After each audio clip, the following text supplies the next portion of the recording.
8.2 question number 2. ABCD is a rhombus and PQRS are the midpoint. ABCD rhombus को आपको पता है कि चार साइड जो होते हैं rhombus के क्या होते हैं, पैरेलल भी होते हैं और इक्वल भी होते हैं। और इनमें क्या है, PQRS। तो ये PQRS क्या है, मिड पॉइंट्स हैं रेस्पेक्टिवली, जो साइड्स है B, B, C, C, D या D, A के, इसके क्या है, मिड पॉइंट्स हैं। आपको प्रूव करना है कि क्वाड्रिलेटरल PQRS जो इन मिड पॉइंट को ज्वाइन करने के बाद PQRS ये वाला अंदर वाला जो क्वाड्रिलेटरल बना है ये है रेक्टेंगल। और रेक्टेंगल में क्या होते हैं, टू अपोजिट साइड्स जो होते हैं वो इक्वल होते हैं।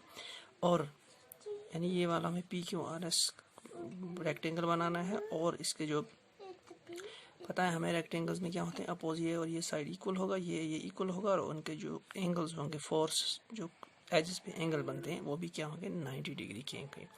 तो उसके लिए हमें प्रूव करना है। तो सबसे पहले हम क्या करेंगे,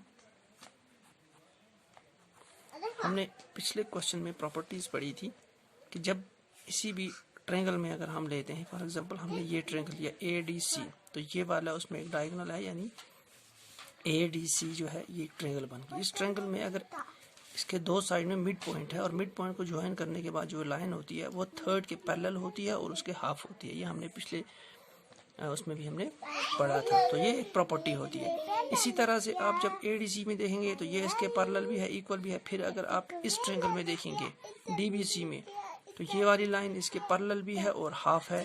फिर अगर इस ट्रायंगल में देखेंगे तो PQ लाइन जो है इसके AC के पैरेलल भी है और हाफ है। फिर PS अगर देखोगे तो ये DB के पैरेलल भी है और उसके हाफ में है, ये हमें पता है। तो इसलिए हम 1 बाय 1 पहले हम ये ट्रायंगल लेंगे, फिर हम ABC लेंगे। तो पहले मैं लेता हूँ इन triangle ABC। In triangle ABC P and Q जो हैं ये क्या है, mid points of side AB और BC।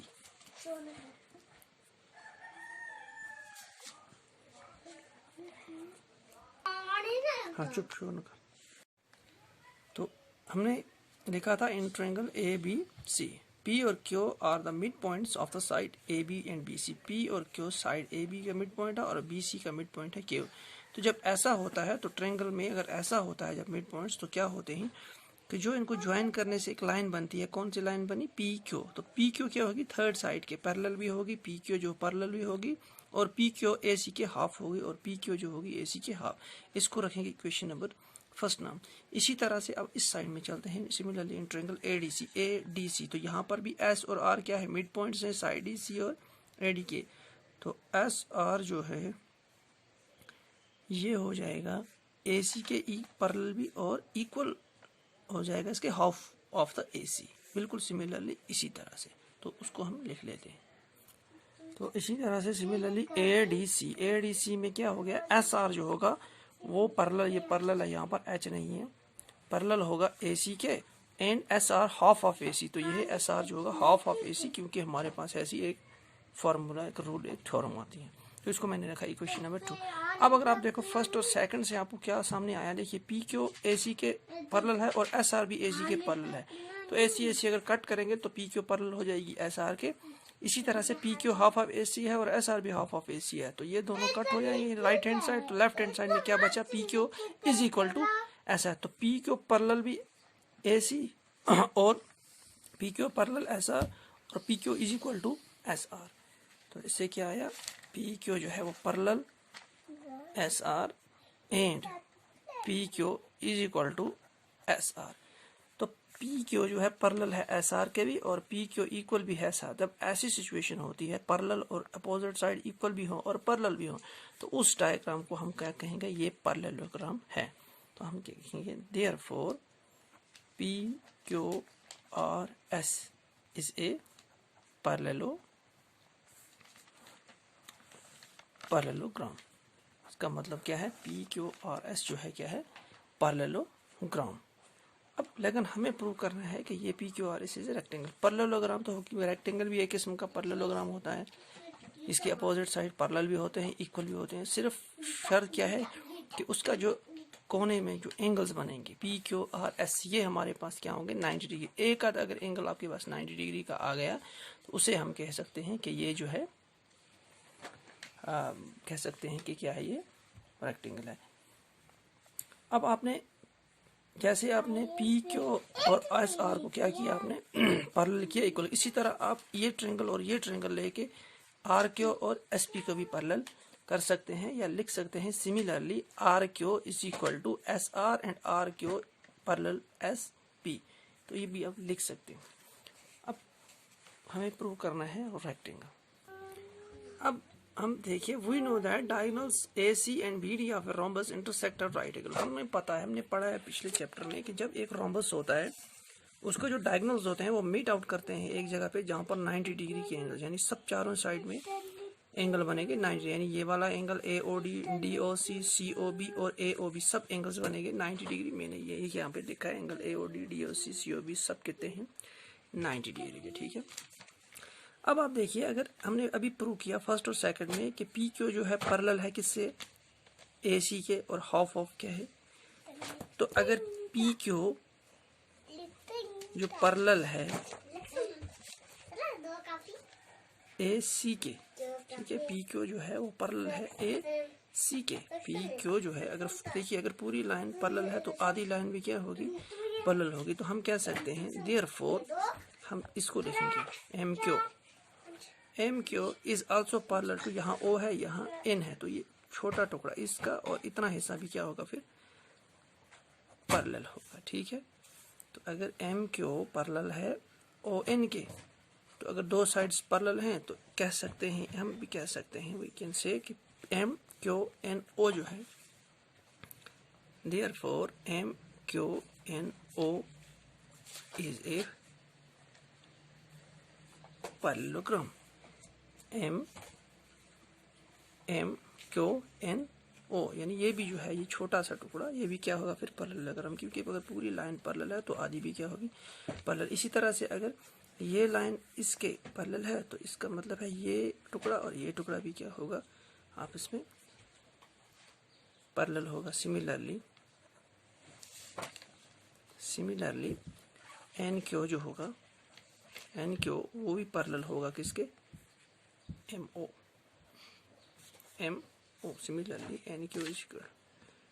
तो इस पूरे तीनों सिचुएशन को हम मद्देनजर रखेंगे तो ये बन गया हमारे पास पैरेललोग्राम, ठीक है। अब अगर आप और से देखें इस पैरेललोग्राम में, किसमें, एम क्यू एन ओ, इस पैरेललोग्राम में ये जो एंगल है कौन सा, M O N, here angle N O M, M कितने डिग्री का है 90 degree, angle N O M कितना है 90 डिग्री। तो हमें पता है कि जो भी हमारे पैरेललोग्राम होता है उसका अपोजिट जो एंगल होता है वो भी कितना होता है, यानी अपोजिट ये और ये इक्वल होंगे, ये और ये क्या होंगे इक्वल होंगे। तो ये वाला अगर 90 है तो ये वाला कितना होगा 90 होगा। तो अगर एन ओ एम 90 है, therefore angle N Q M भी क्या होगा 90 डिग्री, क्योंकि opposite angles in a parallelogram are equal, opposite angles parallelogram में इक्वल होते हैं। ये तो 90 डिग्री है क्योंकि ये मीट आउट कर रहे हैं, तो इसके अपोजिट एंगल ये भी क्या होगा 90 डिग्री होगा।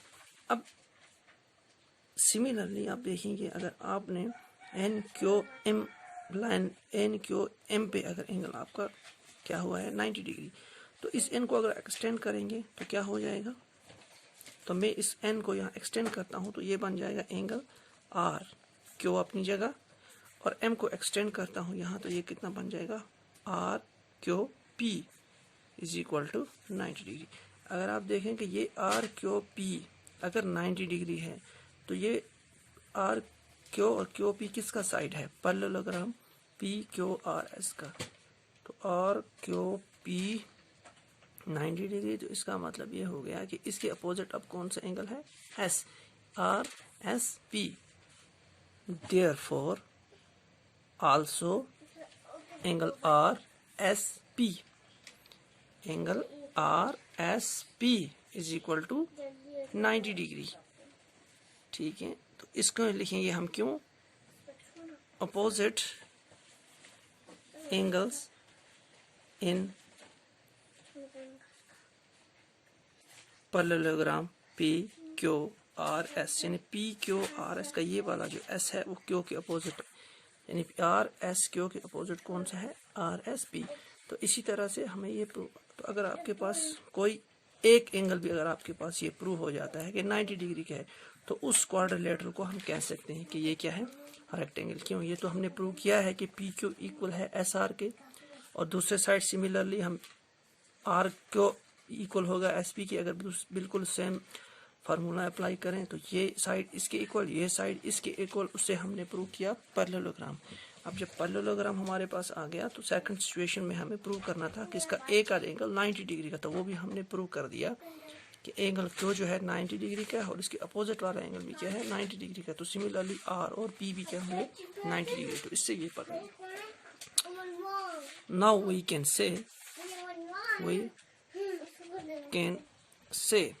ठीक है, अब आप कह सकते हैं इक्वेशन, यानी इसको पैरेललोग्राम को मद्देनजर रखते हुए और इस ए और एस को 90 डिग्री को मद्देनजर रखते हुए आप ये कह सकते हैं